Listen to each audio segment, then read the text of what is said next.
सभी को नमस्कार। Welcome back to the class second. तो हम लोग बाबर जी का अध्ययन कर चुके थे। एक चीज़ उसमें मैं बताना भूल गया था कि उन्होंने एक बायोग्राफी भी लिखी थी अपने बारे में, जिसको ऑटोबायोग्राफी बोलते हैं, आत्मकथा हिंदी में अगर कहें तो। उसका नाम है बाबरनामा।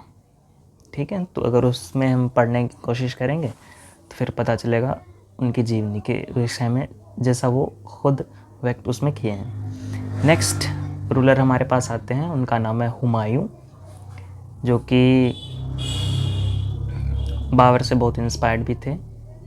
और फिर जब इनकी एंट्री होती है तो फिर एडमिनिस्ट्रेशन, प्रशासनिक व्यवस्था जो थी वो उतनी अच्छी खासी थी नहीं, क्योंकि जैसा कि हम बाबर से देख चुके हैं कि उनके पास उतना समय ही नहीं था इन सब चीज़ों का देखभाल करने की, क्योंकि हमेशा पूरी ज़िंदगी उनकी कहाँ व्यतीत हुई है, बैटल्स में, युद्ध में, कभी इधर कभी उधर कभी इधर। तो एक सिचुएशन आती है ना, जब हम बाहर ही बाहर दौड़ रहे होते हैं और भीतर मेरे पास समय नहीं होता, तो हम लोग घर की स्थिति भूल जाते हैं। तो ऐसा ही हुमायूं के साथ हुआ और नतीजा यही हुआ कि इकोनॉमिक्स भी अच्छा नहीं रहा, इकोनॉमिकली वीकर सेक्शन के अंडर में आ गए और फिर इनका राज्य ज़्यादा दिन तक नहीं चल पाया। और फिर अफ़गान से एक रूलर आए जिनका नाम था शेर शाह सूरी। उनसे इनका युद्ध हुआ, जिसको बोलते हैं वॉर या बैटल ऑफ कन्नौज 1540 में।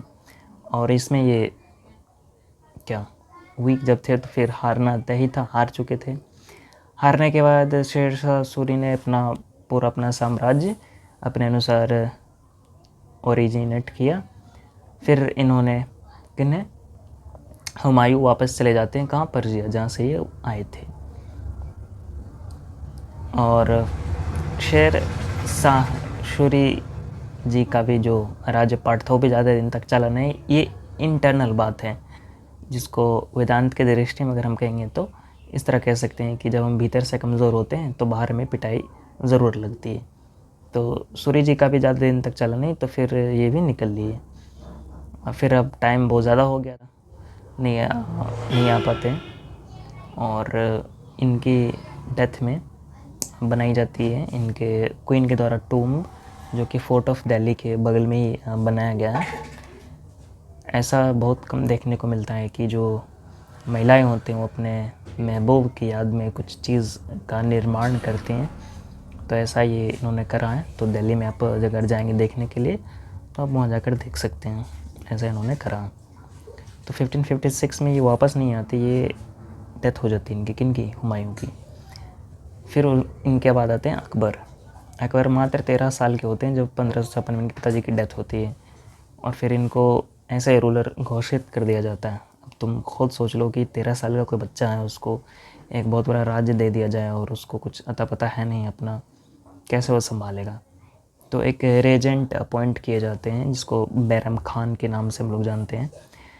तो बैरम खान जी तब तक प्रशासनिक व्यवस्थाएं सारे देख रेख करते थे, क्योंकि अकबर को तो कुछ समझ आता था नहीं। 13 साल के बच्चे को क्या ही समझेगा, आप खुद इस पर विचार कर सकते हैं। इस तरह का चला। नेक्स्ट क्लास में हम डील करेंगे कि अकबर के शासन काल में कैसी कैसी व्यवस्थाएं रही। और अकबर एक बहुत ही सुप्रसिद्ध नाम भी है मुग़ल डायनेस्टी का, मुग़ल वंश का। तो उस पर भी प्रकाश रखने की कोशिश भरपूर करेंगे और समझेंगे।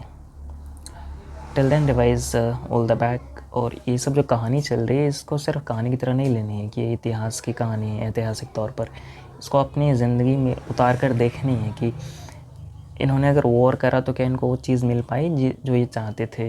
इंटरनल कॉन्फ्लिक्ट के वजह से ये चीज़ ख़त्म हो गया था। किन के केस में, सूरी साहब के केस में। वरना हुमायूं को तो वापस फिर आना ही नहीं था, कोई मतलब ही नहीं था। ठीक है, ओके, बाय फॉर नाउ।